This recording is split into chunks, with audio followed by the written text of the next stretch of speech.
রাজনীতি প্রতিটা মানুষের গণতান্ত্রিক অধিকার।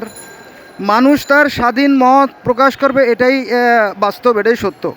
তো এটা আমরা কম্পেয়ার করব, অর্থাৎ তুলনা করব কার যুক্তি সঠিক, কার আলোচনা সঠিক, কার সিদ্ধান্ত সঠিক, এটা জনগণ নির্ধারণ করবে আর তারা স্বাধীনভাবে ভোট দেবে। কিন্তু দেখা যাচ্ছে যে এখানে তা হয় না। এই যে আপনার যে ছাত্র দলের যে মিছিল বা বিএনপির যে মিছিল চালো, সেখানে কমিশনার সাহেব আছেন। তো এখানে আওয়ামী লীগ বা তার অঙ্গ সংগঠনগুলো লাপাত্তা, তারা অদৃশ্য হয়ে গেছে, তারা নাই। হ্যাঁ, আবার যখন কোনো হুজুগের মাথা, অর্থাৎ কোনো হঠাৎ করে যখন এর পরিবর্তন আসবে, তখন আবার দেখা যাবে যে এরা সবাই পালাই গেছে। হ্যাঁ, অর্থাৎ দেখা গেলো যে ছাত্র দলে সবাই পালিয়ে আছে, এখানে আবার আওয়ামী লীগের আবির্ভাব ঘটছে।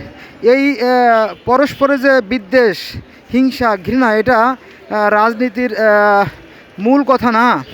সবাই আমরা রাজনীতি করব, হ্যাঁ, ভালো মন্দর বিচার হবে, তারপরে ন্যায় অন্যায় আমরা যাচাই করবো এইভাবে। কিন্তু দেখা যাচ্ছে এটাতে ধাওয়াধাই, মানে পাল্টাপাল্টি আর কি। একটা দল পালাবে, আর একটা দলের উদয় হবে, আর একটা দল লাপাত্তা হবে, আর একটা দল উদয় হবে। এটা হিংসার রাজনীতি, হিংসা।